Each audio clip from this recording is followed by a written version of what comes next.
77's The Grand Illusion, and 8. In early April 2011, it was announced that Styx would join up with Yes for a progressive U.S. tour that began on July 4th, 2011. On December 15th, 2011, they participated in the figure skating show Improv Ice, which was broadcast on television. January 15th, 2012, on the January 26, 2013 Polidelia channel premiered the concert filmed in November of 2010.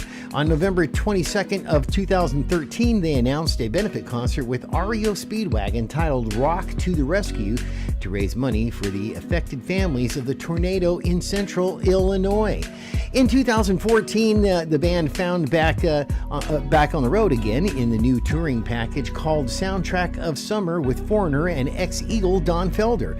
On October 21st, 2014, DeYoung and his band released a rock concert on 2 CD and DVD, the Blu-ray package, which is called Dennis DeYoung and the Music of Styx Live in Los Angeles. That was released in the U.S. via Frontiers Records. The European release date was October 17, 2014. Also, on October 21st, 2014, a condensed via version of the live concert package was broadcast on AXS TV Headliner Club Concert Series. The concert took place at the El Rey Theater in Los Angeles, California on March 18, 2014. Styx 2015 summer tour saw them reuniting with Def Leppard along with Tesla. The groups played the outdoor venues across the United States. In 2016, Styx announced a series of performances to be held at the Venetian in Las Vegas in early 2017 with Felder. In February 2017, it was announced that the Styx and REO Speedwagon would join forces in a tour entitled United We Rock with special guest Felder, which was in large concert venues throughout the U.S. On April 21st, 2017, Styx announced a studio album entitled The Mission. Simultaneously, releasing the single Gone, Gone, Gone. The album was released on June 16th, 2017, and is a concept album with a mission to Mars. On June 25th, 2019, the New York Times Magazine listed Styx among hundreds of artists whose material was reportedly destroyed in the 2008 Universal fire. Spring of 2020, Dennis DeYoung releases his first studio album in over 10 years, 26th East Volume 1. The album featured a duet with Julian Lennon, To the Good Old Days and With All Due Respect. If you'd like more information about Styx, you can go to their website, styxworld.com, for more music and touring news information. Coming to you from Los Angeles, California, you are watching Rock Legends with your host, Ace Stryker. This edition of Rock Legends is brought to you by Watson Guitars.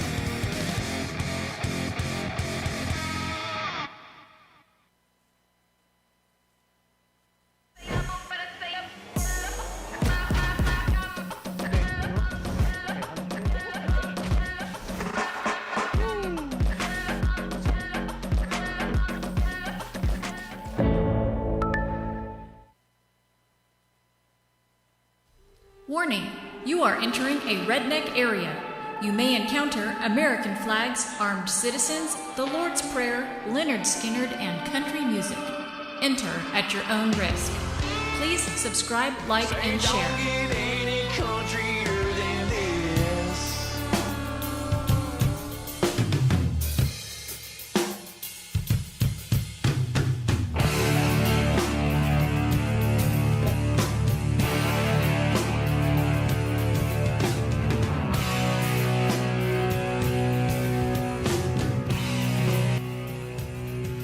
Well, hello everybody, this is Richard Danis coming to you for Street Team News. Kid Rock, Robert James Ritchie Sr., born January 17th, 1971, better known for his stage names Kid Rock and Bobby Shazam, is an American songwriter, rapper, disc jockey, musician, record producer, and even an actor. In a career spanning over 30 years, Rock's musical style alternates between rock, hip-hop, and country. A multi-instrumentalist, he has overseen his own production on 9 of his 11 studio albums.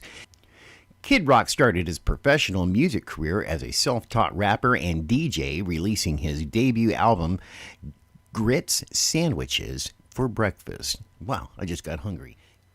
In 1990, on Jive Records, his own independent releases, the Polyfuse Method, 1993, an Early Morning Stone Pimp, 1996, saw him developing a more distinctive style, which was fully realized on his 1998 album, Devil Without a Cause. In 1998, his breakthrough album, which sold 14 million copies, Devil Without a Cause, and his subsequent album, Cocky 2001, were noted for blending elements of hip-hop, country, rock, and heavy metal. Starting with his 2010 album, Born Free, which I love that album, and especially that song, the country music style has dominated his musical direction. He has not rapped on his albums since 2003 album Kid Rock, with the exception of one track each on Rock and Roll Jesus in 2007 and Sweet Southern Sugar. Now, Kid Rock was born, like I said, Robert James Ritchie, January 17th, 1971 in Romeo, Michigan. He is a Republican. He was married to Pamela Anderson in 2006 and divorced in 2007. One child, Jill Ritchie, relatives, is his sister. Music career, rock, hip-hop, country, rap, rock, and new metal. Occupation, singer-songwriter, rapper, disc jockey, multi-instrumentalist, and actor. Instruments that he plays, vocals, guitar, piano, drums, turntables. The labels that he has been with, Broken Bow, Warner Brothers, Lava, Atlantic, and Jive. Now, as I stated, Kid Rock was born in Romeo, Michigan, to the father of William Ritchie, owner of multiple car dealerships, and his mother, Susan Ritchie. Ritchie's father owned a 6-acre estate, 5,628 square foot home where Ritchie grew up, regularly helping his family pick up apples and caring for their horses. In the 1980s, Ritchie became interested in hip-hop, began a breakdance, and taught himself how to rap and DJ while performing in talent shows in and around the Detroit area. A self-taught musician, Ritchie plays every instrument in his backing band. Now, in his early career signing with Jive Records, Kid Rock began his professional music career as a member of the hip-hop music group The Beast Crew in the late 1980s. During this time, he met rapper D-Nice. The relationship would eventually lead him to becoming the opening act at a local shows for Boogie Down Productions. During this time, Kid Rock began a professional association with producer Mike E. Clark, who after some time and some initial skepticism with the idea of a white rapper, found himself impressed with Kid Rock's energetic and well-received performance, where the artist, using his own turntables and equipment, actually prepared his own beats to demonstrate his skills for Clark. In 1988, Clark produced a series of demos with Kid Rock, and that eventually led to offers from 6 major record labels, including Atlantic and CBS Records. In 1989, Kid Rock became a shareholder in an independent record label that was formed by Alvin Williams and Earl Blunt, EB Brand Productions, called Top Dog Records. Later, that investment would become 25% ownership at stake. Now, with the help of D-Nice, Kid Rock signed with Jive Records at the age of 17 years old, releasing his debut studio album, Grits Sandwiches for Breakfast, in 1990. According to the Kid Rock, and contract with Jive Records resulted in anonymously from fellow rapper Vanilla Ice, who Kid Rock claimed felt that he should have been signed with Jive instead of Kid Rock. The album made Kid Rock one of the 2 biggest rap stars in Detroit in 1990, along with local independent rapper Isham. To promote the album, Kid Rock toured nationally with Ice Cube, D-Nice, Yo-Yo's, and Too Short. Now, Detroit artist Champtown served as Kid Rock's DJ on his tour. During the in-store promotions for the album, Kid Rock met and developed a friendship with local rapper Eminem, who frequently challenged Kid Rock to a rap battle.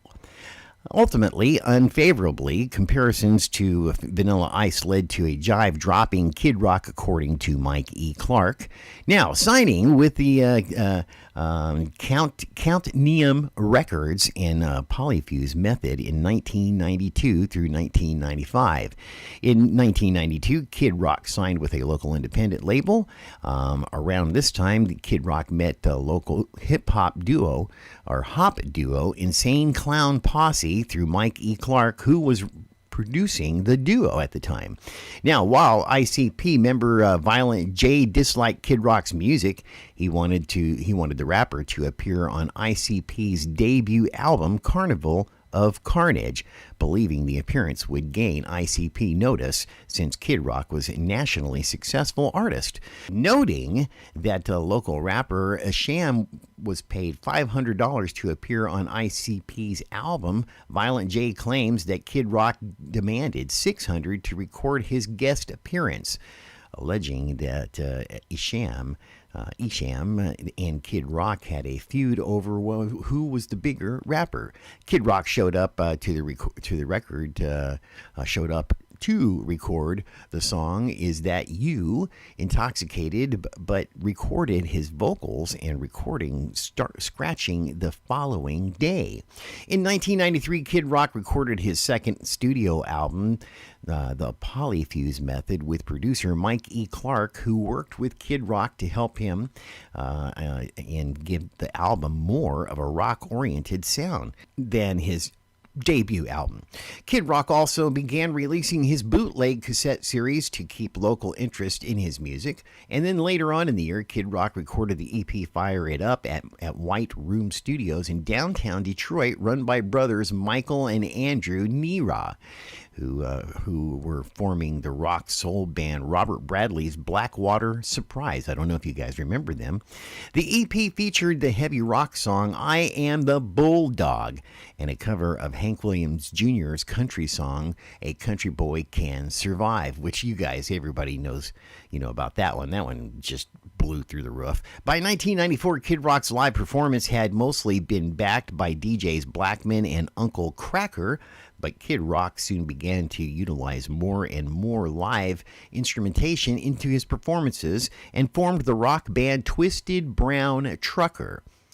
After breaking up with his girlfriend, Kid Rock moved engineer Bob Ebeling into his apartment during a recording session with Mike E. Clark. The producer discovered that Kid Rock could sing when he recorded a rework cover, Billy Joel's It's Still Rock and Roll to Me. And you guys probably remember that one also. That was entitled It's Still East Detroit to Me, with Clark claims that led him to encourage Kid Rock to sing even more. Now, during this time, Kid Rock developed animosity towards other Detroit artists, including Insane Clown Posse, according to Mike E. Clark, who worked with both artists. Kid Rock was frustrated with ICP's local success, as Kid Rock disliked ICP's music and wanted to become more successful than ICP. Through intensive promoting, which, he's always done. Kid Rock has always done massive promoting, including distributing tapes on consignment to local stores and giving away free samplers of his music. Kid Rock developed a following among an audience with DJ Uncle Kracker, which also performed with Kenny Chesney. He is described as white kids who dropped acid and liked listening to gangsta rap. This following included local rapper Joe C., who had been attending Kid Rock concerts as a fan, but upon meeting Kid Rock was invited to perform on stage as Kid Rock's hype man. Kid Rock's stage presence became honed with an addition of a light show and pyrotechnics, dancers, and a bunch of lights in the background bearing the name of Kid Rock. And in 1996 saw the release of his most rock-oriented album to date, Early Morning Stoned Pimp. The album's title came from Bob Eberling, who told a sleepless, alcoholic, drug-using Kid Rock, "Dude, you're an early morning stoned pimp." According to Kid Rock, who distributed the album himself, Early Morning Stoned Pimp sold 14,000 copies all on his own. Kid Rock developed his stage persona performing dressed in 1970s pimp clothing with a real possibly loaded gun down the front of his pants.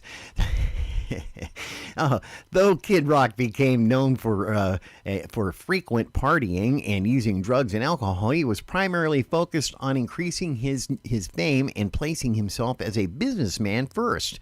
The result of this drive led to increased success locally. Now, signing with Atlantic Records, Devil Without a Cause and Natural Success in 1997 through 2000, Kid Rock's attorney Tommy Valentino increased his stature by helping him get articles written about Kid Rock and Twisted Brown Trucker in major publications, including the Beastie Boys' Grand Royal magazine. But though his management tried to interest local record labels in the music, they told his management team that they were not interested in signing with a white rapper. Boy, what a mistake that was, huh? So he's not a white, this is what Valentino says to him. He says, he's not a white rapper, he's a rock star and everything in between. And I'll bet you those people are really now bumming. In 1997, Jason Flom, head of Lava Records, attended one of Kid Rock's performances and met with Kid Rock, who later gave him a demo containing the songs Somebody's Gotta Feel This. And I got one for you, which led Kid Rock signing with Atlantic Records. As part of his recording deal, Kid Rock received $150,000 from the label. By this time, Kid Rock had fully developed his stage persona and musical style and wanted to make a redneck, shit-kicking rock and roll rap album, resulting in his fourth studio album, Devil Without a Cause, recorded at the White Room in Detroit and mixed in a room here in Los Angeles. Through extensive promoting, including appearances on 1999 MTV VMA, including a performance alongside Aerosmith and Run DMC, and performing at Woodstock in 1999, Devil Without a Cause sold 14 million copies. The album's success spurred by Kid Rock's breakthrough hit single. In 2000, Kid Rock was nominated for a Grammy Award for Best New Artist, despite having been active in the music industry for over 10 years. Kid Rock's success, however, is marked by tragedy with the death of a friend and collaborator, Joe C. In May 2000, Kid Rock released a compilation album, his history of rock, behind the single American Badass. The song sampled Metallica's 1991 song, Sad But True. Peaking at number 20 on the mainstream rock chart, Kid Rock would now join Metallica along with Korn and System of a Down. Kid Rock and Jonathan Davis filled in on vocals for an injured James Hetfield in Atlanta on July 7th, 2000. The Kid Rock performed American Badass along with Metallica classics Sad But True, Nothing Else Matters, Fuel and Enter the Sandman, along with covers of Turn the Page and Fortunate Son. Now, the history of rock was certified a double platinum, and Kid Rock embarked on the 2000s history of rock in 2001's American Badass tours. American Badass was nominated for the Grammy for Best Hard Rock Performance in 2001, losing out to Rage Against the Machine's Guerrilla Radio. His song with Robert Bradley Higher was featured on a TV spot for Gatorade. In 1999, Kid Rock made his voice acting debut in an episode of The Simpsons. In the episode Kill an Alligator and Run, playing himself alongside Joe C., Kid Rock also appeared in the comedy film Joe Dirt, starring David Spade. Kid Rock was in a live-action animated film, Osmosis Jones, voicing a bacterial cell version of himself named Kidney Rock. Kid Rock and Joe C. had also recorded the song Cool Daddy Cool for the film's soundtrack album before Joe C.'s death.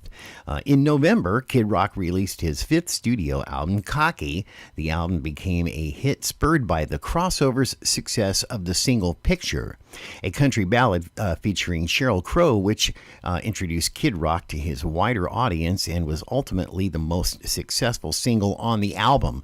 I had the honor of being in the studio while they were recording that album, actually. In support of the album, Kid Rock performed on the Cocky Tour in 2002 and opened up for Aerosmith with Run DMC on the Girls of Summer Tour during his period. Uncle Kracker began his solo career full-time. He was replaced underground Detroit rapper Paradigm. In 2001, Kid Rock filed a lawsuit to gain full control over Top Dog record label, resulting in his receiving full ownership of the label in 2003. In 2002, though, Kid Rock covered ZZ Top's Legs to serve as WWE diva Stacy Keibler's theme song. It also appeared on the album WWF Forcible Entry. The same year, Kid Rock performed alongside Chuck D and Grandmaster Flash in tribute to slain DJ Jam Master Jay. In 2003, also, we saw the release of Kid Rock's self-titled sixth album, which shifted his music further away from hip-hop. The lead single was a cover of Bad Company's "Feel Like Making Love," and that was a great song too. I mean, we just loved that. The same year, Kid Rock contributed to the tribute album "I've Always Been Crazy," a tribute to Waylon Jennings, honoring the late country singer by covering the song "Lukenbach, Texas" in collaboration with country singer Kenny Chesney. In 2004, he performed at the Super Bowl halftime show in a controversial appearance that spurred criticism from veterans of foreign wars and Senator Zell Miller, where wearing the American flag with one slit in the middle as a poncho. Kid Rock was accused of desecrating the flag. Kid Rock also appeared on the track "My Name is Robert Tattoo" on American blues artist R.L. Brunswick's final studio album. In September 2005, Kid Rock filled in for Johnny Van Zant, the lead singer of Lynyrd Skynyrd, on the band's hit "Sweet Home Alabama" at the Hurricane Katrina benefit concert. That was awesome too. I remember that when that happened. In 2006, Kid Rock stopped displaying the Confederate flag at his concerts. The following year, Kid Rock released his seventh studio album, "Rock and Roll Jesus," which was the first release to chart at #1 on Billboard 200, selling 172,000 copies in the first week. Isn't that amazing? And going on to sell over 500 million copies after that. In July 2007, Kid Rock was featured on the cover of Rolling Stone magazine for the second time in his career. The album's third single, "All Summer Long," became a global hit, utilizing a mashup of Lynyrd Skynyrd's "Sweet Home Alabama" and Warren Zevon's "Werewolves of London." In 2008, Kid Rock recorded and made a music video for the song "Warrior" for a National Guard advertising campaign, and I remember seeing that. Now, continued in recording and controversies, 2010 and onward. In 2010, Kid Rock released his country-oriented eighth studio album, "Born Free," which I just loved. Produced by Rick Rubin and featuring guest appearances by Sheryl Crow and Bob Seger.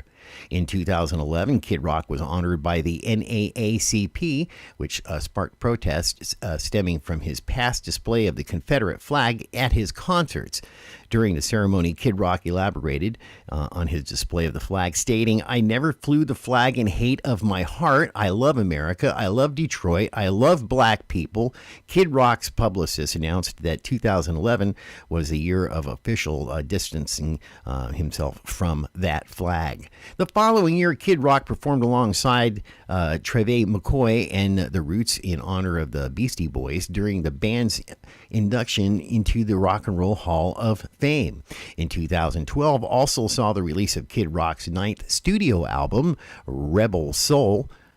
He said that he wanted the album to feel like a greatest hits album, but with new songs. One of the songs on the album, "Gucci Glory," introduced Kid Rock's alter ego, Bobby Shazman. In 2013, Kid Rock performed on the Best Night Ever tour, where he mentioned to charge no more than $20 for his tickets. The following year, he moved to Warner Bros. Records, releasing his own album on the label First Kisses, which he self-produced.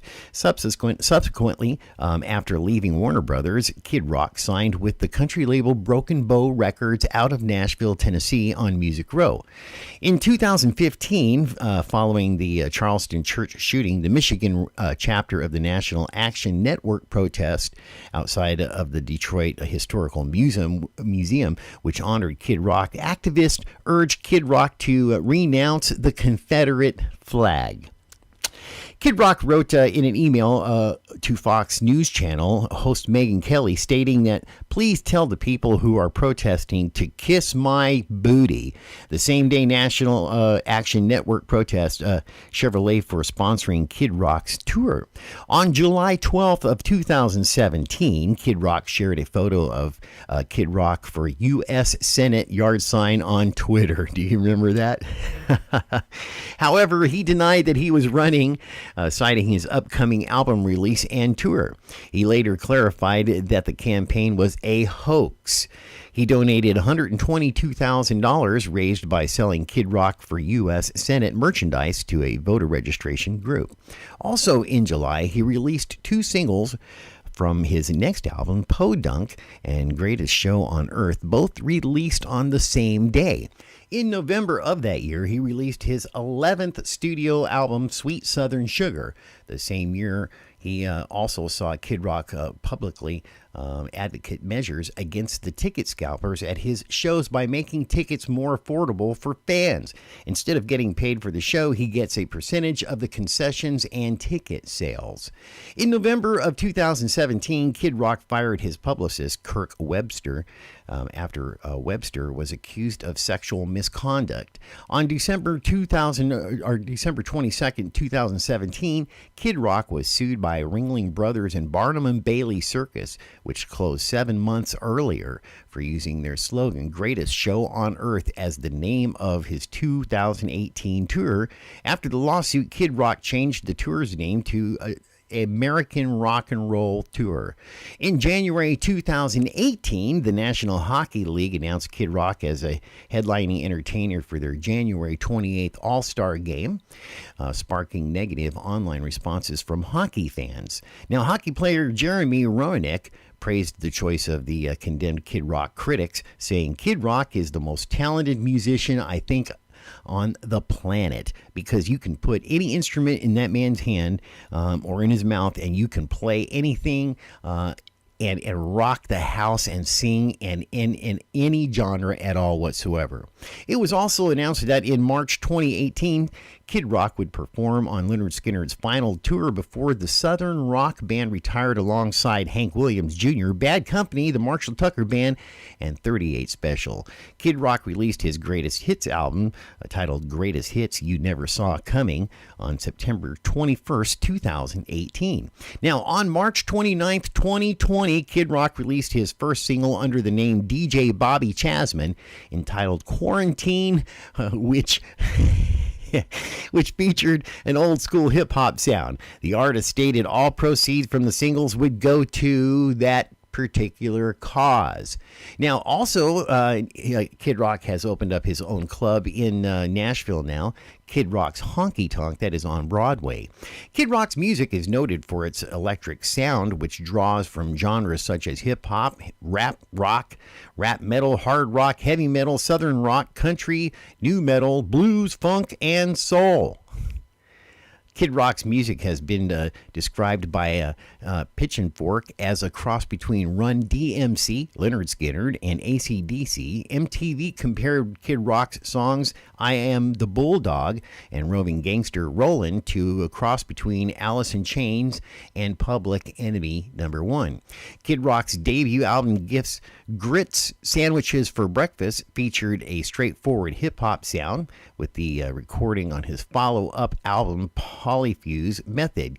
Kid Rock began a future more of a rap song sound. Now, the album served as crossroads between his hip-hop and rock career, still maintaining a strong hip-hop sound while beginning Kid Rock's use of rock and roll and country music influences.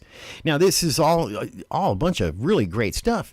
I hope you guys are enjoying this here. This is really cool. Now, in his personal life, in the 8th grade, Robert James Ritchie began a 10-year on and off relationship with a named Kelly South Russell. In summer of 1993, Russell gave birth to Ritchie's son, Robert James Ritchie Jr.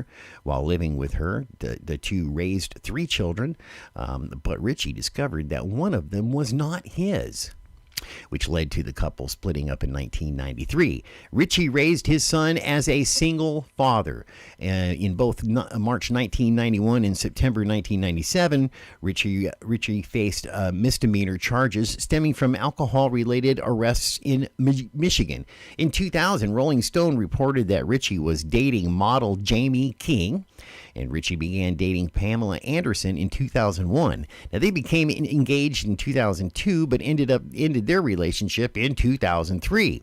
In 2005, Ritchie was charged with assaulting a DJ in a strip club. In 2006, Ritchie married Anderson. On November 10th of 2006, it was announced that Anderson, who had been pregnant with Ritchie's second child, had miscarried. 17 days later, on November 27th, 2006, Anderson filed for divorce from Ritchie, citing irreconcilable differences. Ritchie later claimed that the divorce was due to Anderson's openly criticizing his mother and sister in front of his son.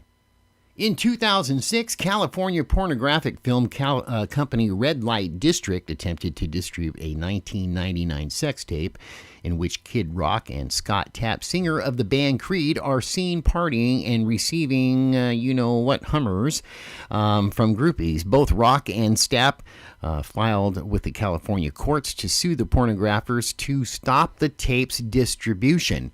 The following year, Ritchie was physically fought with Motley Crue drummer Tommy Lee, another former spouse of Anderson's, at the 2007 Video Music Awards, and was charged with assault.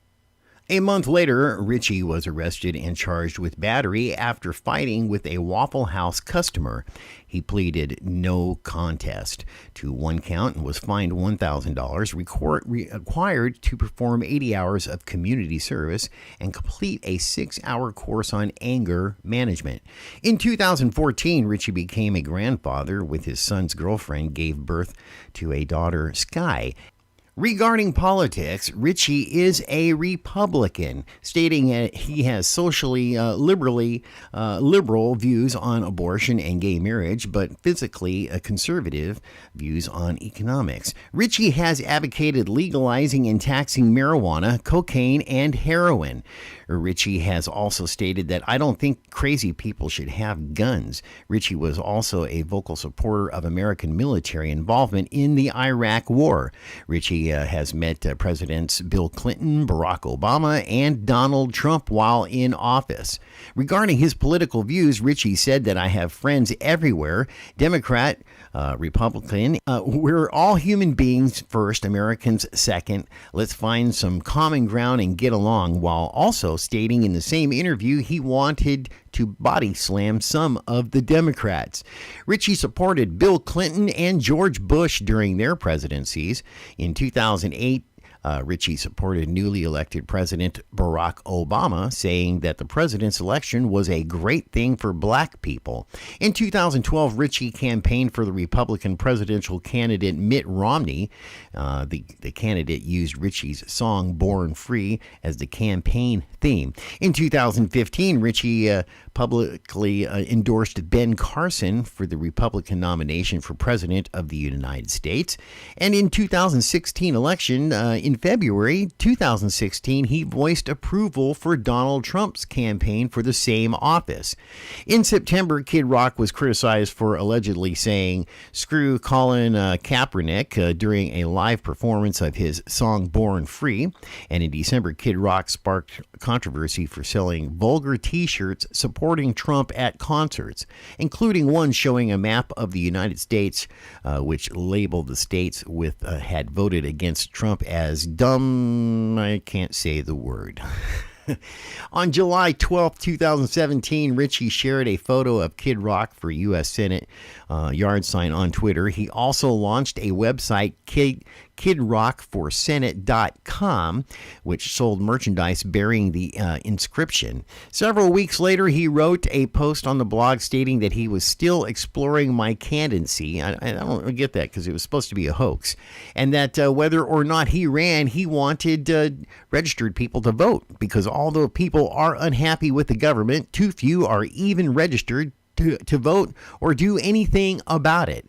He added that he wanted to help working class people in Michigan and America, all while still calling out these jackbutts lawyers who call themselves politicians. His statements sparked media speculation that he would try to run for the Republican ticket against sitting Michigan Senator Debbie Stabenow, as well as the enthusiasm from some prominent Republicans, including former New York Governor George Pataki, who wrote on Twitter, "Kid Rock is exactly the kind of candidate GOP needs right now."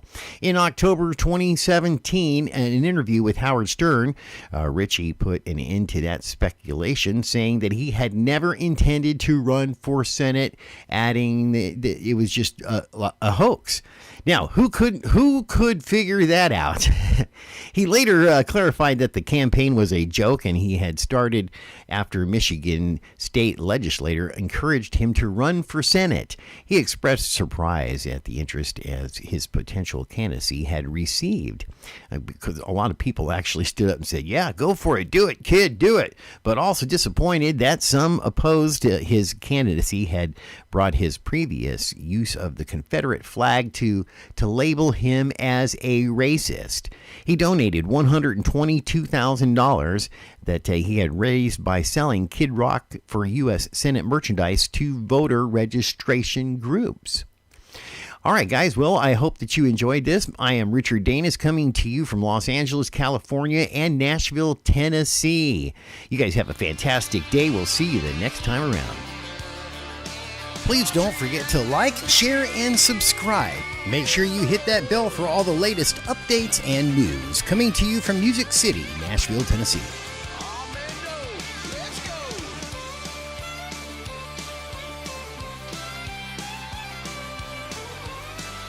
Upchurch Street Team Radio is a Richard Danis production. Please subscribe, like, and share.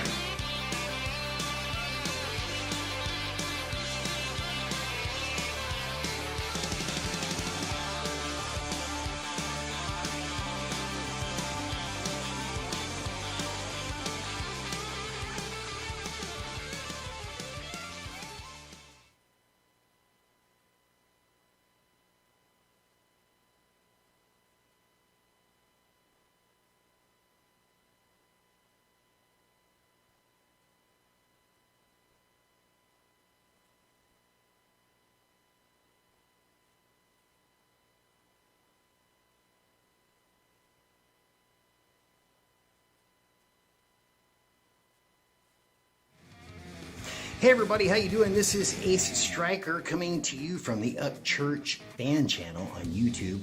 Got a really big video coming up, guys. I tell you what, something really cool happened today. I had the opportunity to have a meeting with the people from Big 98 radio station in Nashville, Tennessee. It's the biggest leading country music radio station in Nashville. And wait till you hear what they had to say about Ryan Upchurch. Make sure you stay tuned, watch, subscribe, share, like, love, and all that stuff. Share it all around and everything. But I'll tell you what, it's big, it's awesome, you're going to dig it. What's going on here is I keep hearing this cat. Have you heard of Ryan Upchurch? Oh yeah, he's awesome. He is awesome. I gotta ask you something. Amy, right? Yeah. Amy, How come we don't hear this cat on the radio? What I mean, That's a good question.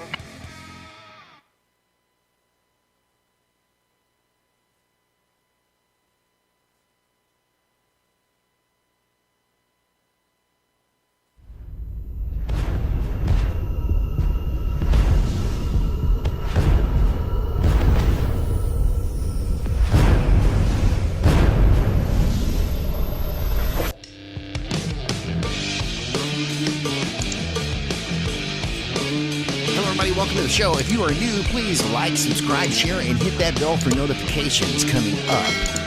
Channel 8 at 6 on your side. Good evening, everyone. I'm Rod Carter. Thanks so much for joining us on this Saturday night. Today is the unofficial start of spring break for many beach cities across the state of Florida, and people are rushing out to enjoy some fun in the sun. But a warning tonight, enjoy it, but do so safely. 8 on your side's Olivia Steen joining us now live from Clearwater Beach. And Olivia, I would imagine it's pretty busy out there.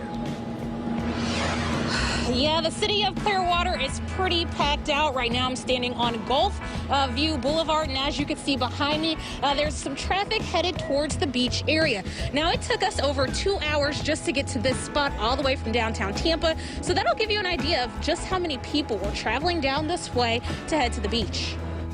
The city of Clearwater was expecting these large crowds to show up this weekend. We just wanted to get away and go to a few sporting games, go to the beach. Freezing, not good weather right now, so kind of just down here for a little break from school and whatnot. City leaders tell us they have extra police officers near the beach area, making sure people along with businesses are following COVID-19 rules in place. They are instructing everyone to still space out 6 feet apart, along with wearing your mask. Unlike last year, there will be no park and ride program for 2021. And that beach capacity dashboard that alerts you when a beach is packed won't be available either. Clearwater officials have some other safety reminders and warnings this year. Alcohol is not allowed on the beach or sidewalks. Again, beachgoers are encouraged to spread out and mask up. I spoke to one beachgoer about how him and his friends are staying safe while also having fun. It doesn't surprise me as much as you might think, but definitely doesn't seem like there's a pandemic going on the beach right now, but you know. Now tonight at 11 o'clock, you'll hear from businesses about how they're navigating these crowds and what they're doing to make sure people are following those COVID-19 rules. Live in Clearwater, Olivia Steen, 8 on your side. The annual ritual of the spring break getaway won't be much of a break this year. Only a small amount of people are expected to hit the road during the pandemic. The U.S. Travel Association says only about 12% of Americans, or 1 in 8, will make a spring break journey this year. This number reportedly dropped from 16% just last week. The low number probably stems from hesitancy to travel until vaccines are more readily available. While some international destinations are easing up on restrictions, some U.S. places are putting tighter safety measures in place during high impact periods. So just so you know, the CDC is recommending that you do not travel during this time. Well, although not too many people will be on the move this year, those who are traveling are headed down to the Sunshine State. Spring break is underway in Florida. Officials there are trying to control the visiting students to avoid any coronavirus outbreaks. Phil Keating has more from Fort Lauderdale. Are you going to do spring break? Yeah! Spring Break 2021 in South Florida is on, beginning 3 peak weeks. And Washington University's Hamza Tahir says young people are letting loose. Here at this spot, especially like on the streets and stuff, people get wasted. It's pretty wild. Last year's spring break got effectively killed when the beaches closed to the public. But this year, the sand, surf, and sunshine are wide open. And that's a big concern for city leaders who've suggested wild and crazy kids go to Vegas instead, fearing that a year of pandemic will fuel pent-up demand to party and spread COVID. If you're coming here to go nuts, if you're coming here to let loose, if you think anything goes is what we want, you're very mistaken. We have lots of rules. Florida's $90 billion a year tourism economy feeds on Florida's lack of snow, and spring break is a major boost to hotels, bars, and restaurants, which all lost a lot of money last year when the crowds disappeared. But some spring breakers may be surprised at tighter rules. In South Beach, there's a midnight curfew, a mask mandate, social distancing rules, 400 cops patrolling day and night, no coolers allowed, no open containers, and arrests and citations will be made. Yes, I want to go out. I'm dying to go out, but obviously I know I can't, so I'm going to be in the house. We could be responsible for now, and then like in a couple months we could party it up. Yeah. In Fort Lauderdale, it's more lax. There is no curfew. Last year, the CDC did some post-spring break COVID analysis and found there definitely was some spread, which made its way all back to the hometowns across the country. Exactly how much spread? Difficult to pin down. In Fort Lauderdale, Phil Keating, Fox Planning News. a spring break trip? Before you go, get tested for COVID. Local doctors say it could help prevent another surge in cases. Every time we have seen our population in the United States travel, we've seen a surge. That's why the CDC still recommends avoiding non-essential travel, even if you're fully vaccinated. Once you return home, you should get another COVID test. KCTV5 stands for you, and we want to help you get signed up for a COVID-19 vaccine appointment. That's why starting tomorrow, our morning team will alert you when there are appointments available to book in our area. We're going to show you exactly where appointments are open every day throughout our morning news. It's our Tracking the Vaccine Alert every morning on KCTV5, starting tomorrow at 4:30 a.m. Spring break is just around the corner, and South Florida leaders are taking action to keep people safe amid the pandemic. It also comes amid a rise in violent crimes on South Beach. Local 10 Janine stay with us live there tonight with a warning for us. Janine.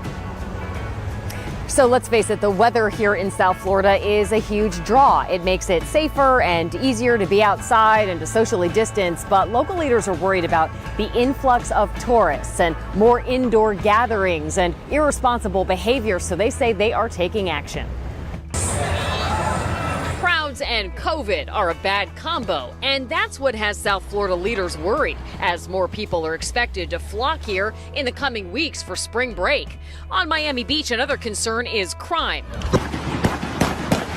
Shootings, beatings, and robberies going down in the heart of South Beach just in the last weeks. Step back, step back, step back, step back, step back, step back. So police are stepping up enforcement, and the city is targeting spring breakers online on travel booking websites. That basically says we're not kidding around. If you screw up, you're going to be arrested. So you need to follow the rules when you're in Miami Beach. In Fort Lauderdale, this was the raucous scene from years past. The county mayor says that's exactly what he doesn't want this year. Don't expect if that's going to be happening. Don't expect that you're going to be dancing in the bars until 4 a.m. elbow to elbow. Mayors from municipalities all over Broward proposing a uniform plan to encourage businesses that sell alcohol to impose masking and social distancing rules. If there are widespread violations, a curfew could be imposed. Hopefully we'll make the curfew unnecessary. But if we find that the bars and the restaurants are not enforcing this, then we will have to have a curfew. Back here on Miami Beach, police will be stepping up their patrols even more, creating a buffer zone, if you will, around the entertainment district. They will be having license plate readers on the MacArthur Causeway and possibly other areas on the beach. They will be implementing this new plan at the end of February and into the beginning of April. We're on Miami Beach. I'm Janine Stanwood, Local 10 News. Just trying to keep everybody safe. Florida's tourism industry has taken a serious hit in the pandemic, but with flights increasing at airports and spring break coming up, local experts are hoping for the state to get a boost. News 6's Mark Lehman has the story from Brevard County. Tourism experts say March is typically one of the busiest times of the year along the coast with spring break getting underway. The pandemic, of course, is having a big impact on those numbers, but those here beachside say there are signs of optimism this year. If the weather's good, business is picking up a lot. Saban Thompson runs a beach rental company near the Cocoa Beach Pier. While the sands were mostly empty this morning, he says there's been a recent increase in business. The weekend before, we were super busy, and this coming weekend, we plan on probably selling everything out. That much-needed uptick is coming as spring break is getting in full swing. The Cocoa Beach Regional Chamber of Commerce says restaurants, businesses, and hotels are seeing the results. Over the weekends, we have been experiencing, in some cases, a full hotel, which is something we haven't experienced since March of last year, which has been great. Jennifer Sugarman says with the pandemic, numbers this year will be a bit subdued, especially as cruises likely won't resume until the summer. We do not have our cruise industry up and running, but we do have that very family-friendly, focused, conscious, safety first type of vacation happening here right now. But with COVID numbers on the decline, business owners are optimistic we're turning the corner and hopeful visitors will continue returning beyond the spring. That's a great feeling, man. It's a great feeling because last year we really didn't know what the future held, and it looks like we'll get back to normal real soon. Of course, any increase in tourism also comes with concerns about a rise in coronavirus cases. That's something health officials say they will be closely watching over the next several weeks. In Cocoa Beach, Mark Lehman giving results. News 6.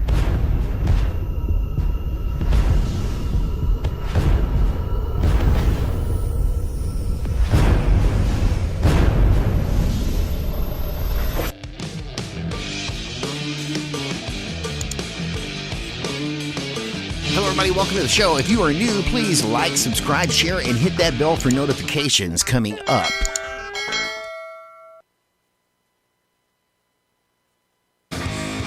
You are watching Rock Legends with your host, Ace Stryker. This edition of Rock Legends is brought to you by Watson Guitars.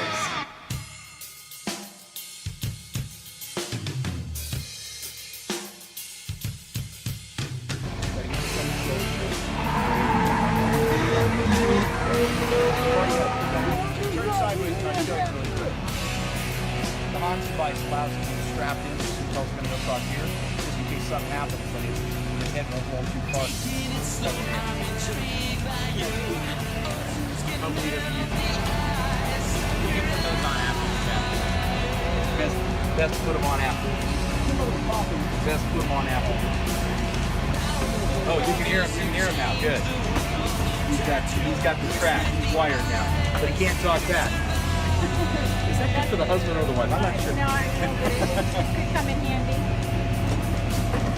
So we're going to get these shoulder straps over the Hans device, make sure they're nice and square. Let's go ahead and loosen them up. Where's the straw for the margarita? You're lucky enough to have water.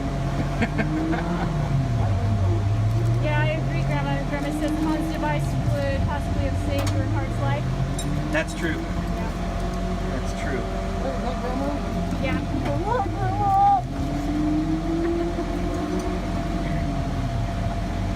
Alright, now we're right there. Oh, you gotta do it all by braille. There you go. Once you're in there, you can't see to do your belt, so it's all by, do your nut strap. I hope that's okay to say. We're all family here. Yeah, there you go. Feel it, go all the way down and feel it with your fingers. Don't even bother to look at it, just think about it. Right on there, just like that, good. So now you're gonna bring on over this one. You have to pull tight, you gotta pull tight. You gotta remember pull the lever up, hold on, 1 second, stop. You get it in, pull the lever up. Okay, yeah, it's just that my connection is weak, so sorry guys, hopefully the video plays back. Almost got it. Then the Velcro holds.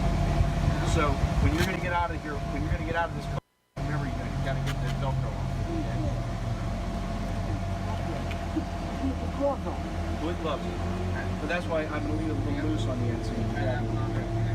If it doesn't fit, then I'll get it down here. Okay, everyone's saying you can do this. You can do this. Alright. Those yours, Jim?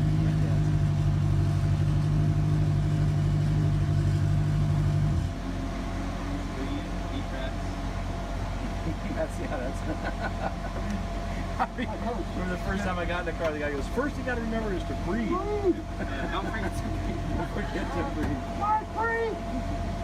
Grandma wants to know if we'll be able to hear you scream today. I don't know if we won't have that hooked up today, but maybe tomorrow. Grandma. Okay, you're good there. On the steering wheel. Working pretty much straight. And we want to tug it back and forth. See how that just pin just popped up? It's on there now. I'm going to grab that water out of there. He ain't going to need it. Can't drink it anyhow while you're there.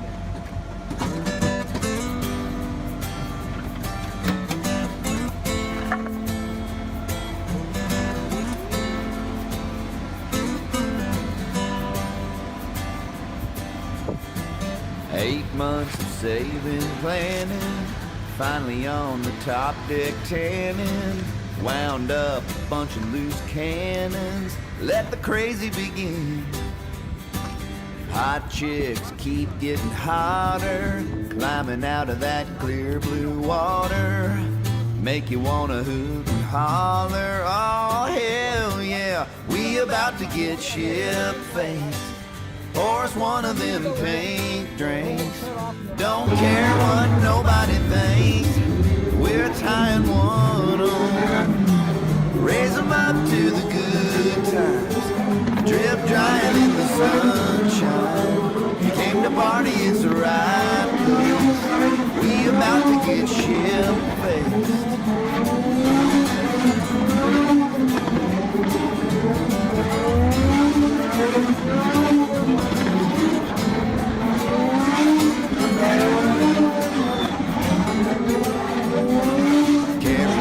Cruise ship rock stars, somebody bring us a tip jar.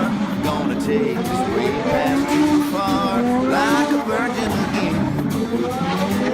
Purple heart with a lemon drop chaser, sex on the beach, maybe later. Another one of them margaritas. Keep coming, my friend, we about to get ship-faced. Pour us one of them pink drinks. Don't care what nobody thinks, we're tying one on. Raise them up to the good times, a drip drying in the sunshine. You came Now, are you shaking from the vibration of the car, or?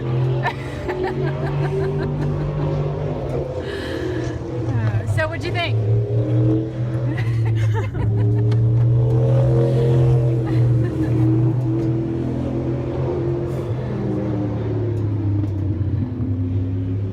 When you get your breath back. Did you remember to breathe? I told you that. You gotta Finally! Hello, dude. How'd I do? Look good.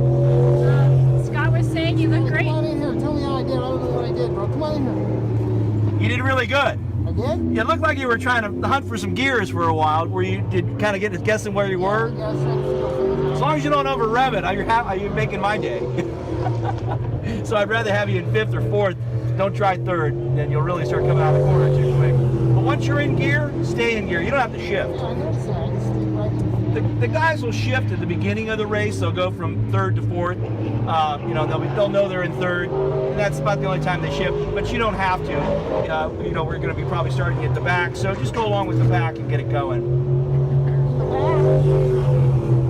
The pack. You'll be a part of 22 out there, maybe 23. What do we do now? What we'll do is we'll get you back. I don't know what the hell's next. You're doing pretty good about following your line, okay? So you want to repeat the line that you see. Hopefully you'll get somebody else out here and maybe you can do some tag along. That's what I was trying to do. Wait for him to get up with me. And then Right. Well, you were all over you were so far over the place, you decided to get off the track. Why did you have to stop there when you rolled around the corner? Oh, you were waiting for him to get around. Waiting for him to get around. Oh, well, that made him nervous. He decided he didn't want any part of you. Maybe he was scared of you. Who knows? Uh-oh, real competition out here now. I thought he wanted to play. I see. Well, if you want to sit up here in the shade and wait just a minute, we can. I'm sure somebody will be along here in just a minute to run. Right now they've got the big track open. Now when you got out there, you were on the big track. You knew that, don't you? Well, I didn't realize that until I heard him. Good. Like I said, I should have one of those so I can listen to my wife. I'd actually listen to her. You're on the wrong track. I know, honey. I know. I've been on the wrong track for 20 years. I like the bigger one better. Yeah. You get more speed, man. I'm like, whoa. Yeah, wouldn't that be fun to run that big one, Jet? That would be fun. 5th gear, you probably need about 6th or 7th gear. Yeah. The reason they don't let us run up there too fast because we would go too fast. Oh, for the little cars. And these they're too light and they'll just tear them up. So I was smelling something. Was that me pooping my pants, or was that probably a little engine oil burning? You know, these things, they're motorcycle motors, and we're abusing the living daylights out of them. No radiator or anything, and yeah, they'll leak a little oil. This one here's been patched up a couple times, but so the majority of them out here. In fact, the motor that we just race now. Am I cool? Can I race? You don't mind? Yeah, you can go right on out and go practice some more. You didn't mind if I? Well, you really got to pick up the speed a little bit, but I'm going to tell you that you're doing okay. One of the things I would tell you is when you go across that start finish line, go 1,000 and then let off the gas. Okay, if you're thinking you got 16.5 seconds is what these fast guys are going around this track, let's break that down into just 18 seconds, see if we can do you. So there's 9 seconds for every start finish line. In other words, the other side and this side. So if you... Was that your great-grandmother keeping the family together? Was that your grandfather? I just want to dump the whole deal. Earl, old bud, I think I'm just going to take me a little walk. Try me. I will delete all of them today.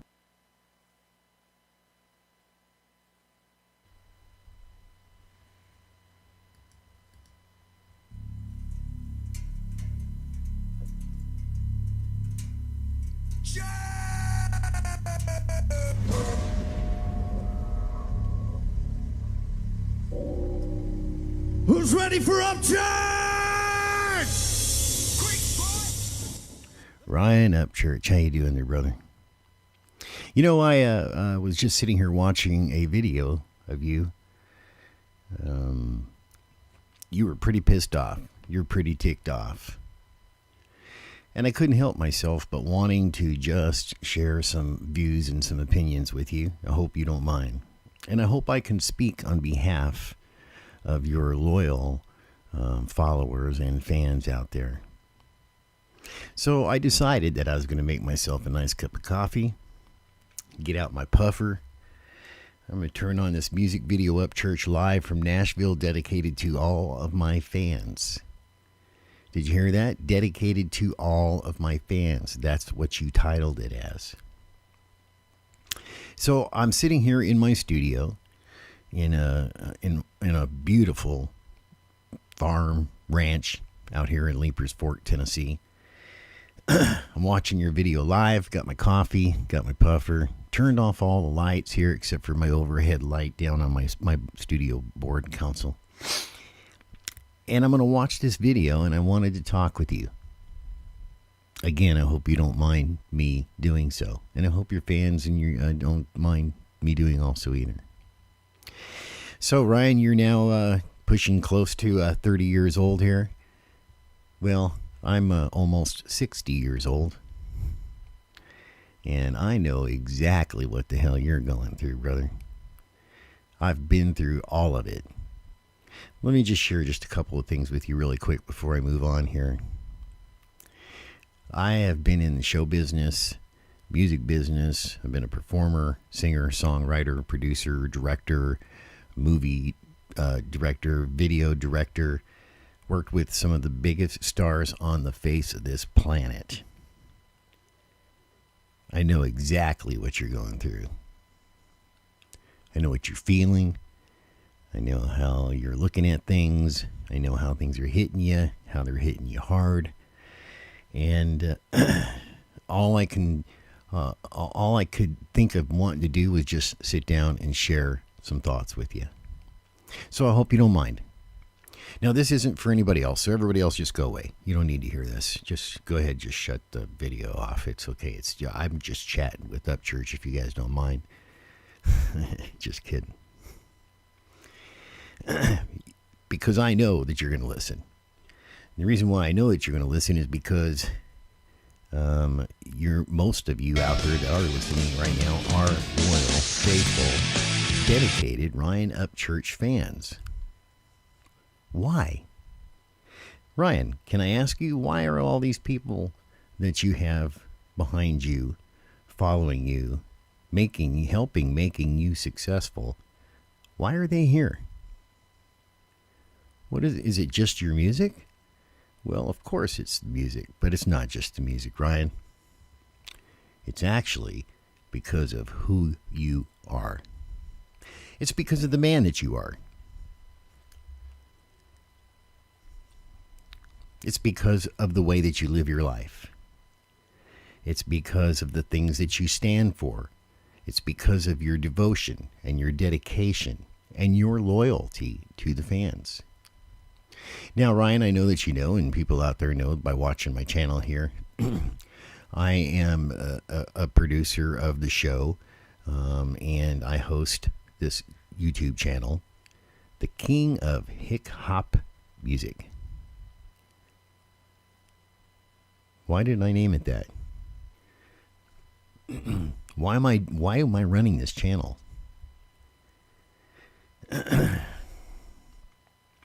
Well, Ryan, I've been in show business all my life. Like I said, I promoted my very first concert when I was 8 years old.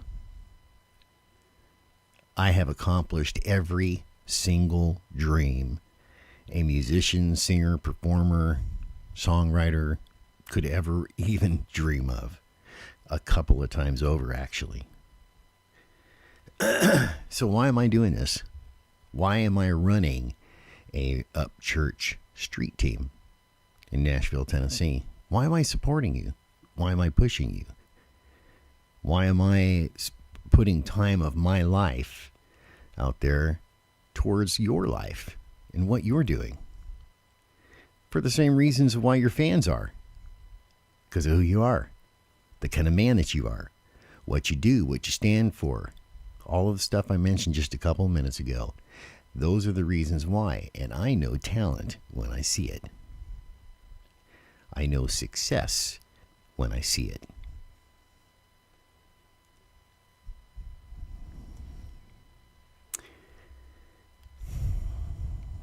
Ryan, you need to just chill for a little bit. A little while ago, I played that little clip there from Pure Country with George Strait. I know you're a George Strait fan. Yeah, everybody out there loves George Strait. The reason why I played that was because that Pure Country movie, I actually lived that story myself. I went through exactly the same things that you're going through. I went through the same things that's in that movie right there. And one day I decided to just get up and pack it up. And I had a friend of mine meet me out on the road with a truck and a trailer and a saddle and a motorcycle and a trailer there. And had my bus over in Lubbock, Texas, and decided to just pack my crap and get up and leave. And I left for 6 months because of where I was at, the way I was feeling. I'm talking about the same stuff that you're going through right now. I got up and went to the Colorado Rockies and rustled cattle and rode a horse for 6 months and sat around a campfire playing my guitar where nobody knew who the heck I was because all these people were from all over the country, all over the world, at a dude ranch. That's where I went to, a dude ranch for 6 months and had a blast. You know, the funny thing is, though, Ryan, is while I was there, I was sitting around playing my guitar one night around a campfire, and this man and this woman walked up to me and said, you should do this for a living. You're pretty good. You sing pretty good. You play guitar pretty good. Those are great songs. I mean, you should actually try to do this, for a living. They didn't know my past and why I was there at that time. So anyway, they gave me their phone number and telephone number and address and all that stuff and said, look, we own a record label out of California. And sometime, if you're ever interested, we'd like to talk to you. So after my 6 months was done, I did a concert at the Dude Ranch and invited this whole town. And everybody was like shocked. They were like, what? I had Coming to you from the music capital of the world, Colorado. And I did this concert. You are watching for a women's organization, for women's battered women's halfway house. Country Rap Review.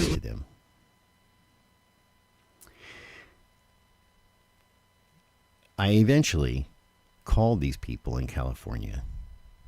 I ended up signing a record deal with them, a $2 million record deal. And then the shit just started all over again. Sitting on top of the world, making every dream come true, just like you're doing. And the shit just started all over again. There's just no way out of it, Ryan. See, as a performer, and you know this, but as a performer, you have the responsibility. I heard you say this. You have the responsibility. People are watching you. They're looking up to you. They're listening to you. Some people want to be like you. Some people want to, meet you. Some people want to talk to you. They want to get to know you. They want to be friends with you. People want to work with you. People want to. Everybody comes out of the friggin' woodwork.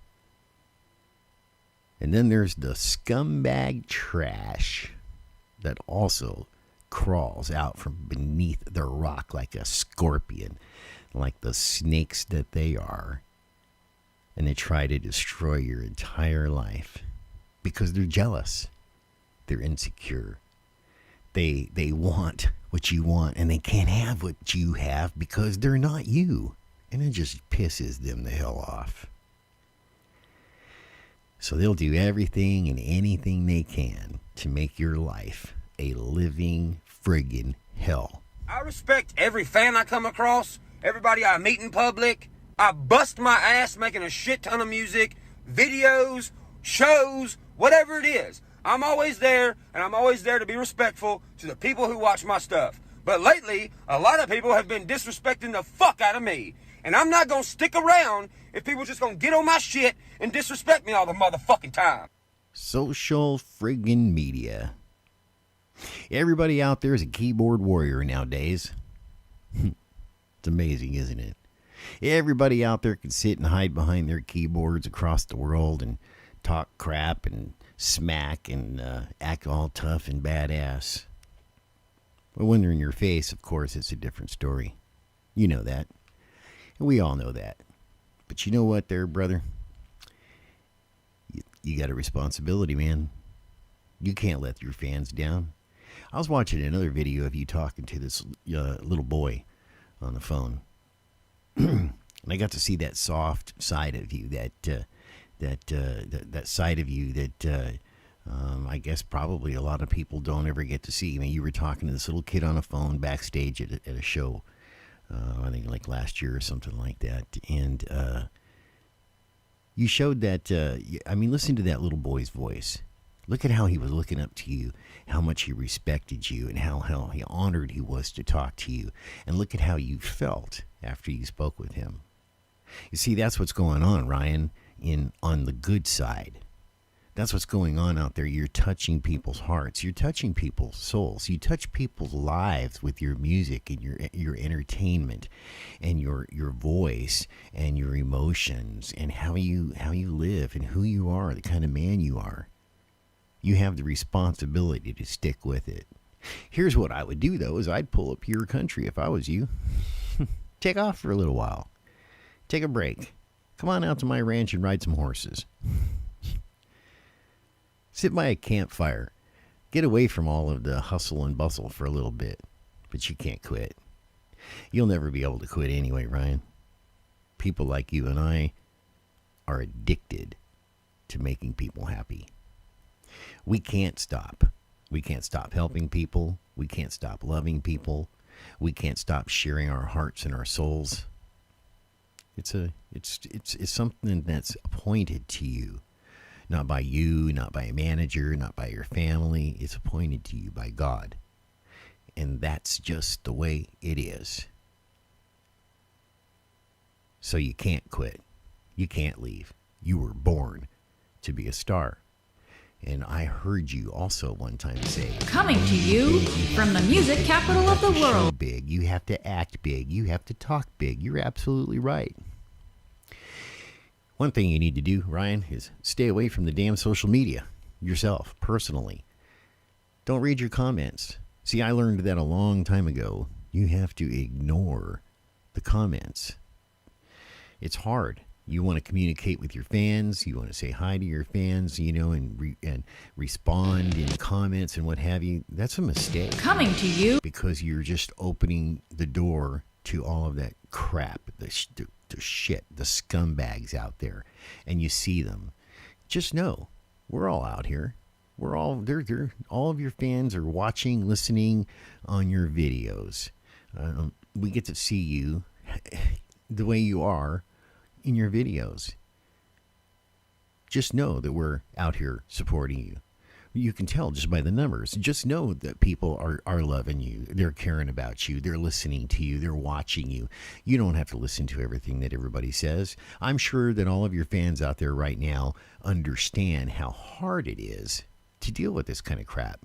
Being famous, being healthy, being in the public eye is not easy at all. It's hard as hell. Things first. I'm not a goddamn action figure that you can just fucking choose what it does all the time. Second off, I'm sick and fucking tired of hearing, you changed, man, I used to like you, but I don't no more. Then fucking leave. I don't fucking care. I'm not sucking your dick to stay on my fucking Instagram page. Well, there you go. Social media. The unfortunate part about this, everybody, is that to be in the public eye nowadays and to be able to relate to people, you have to have and be from the music capital of the world.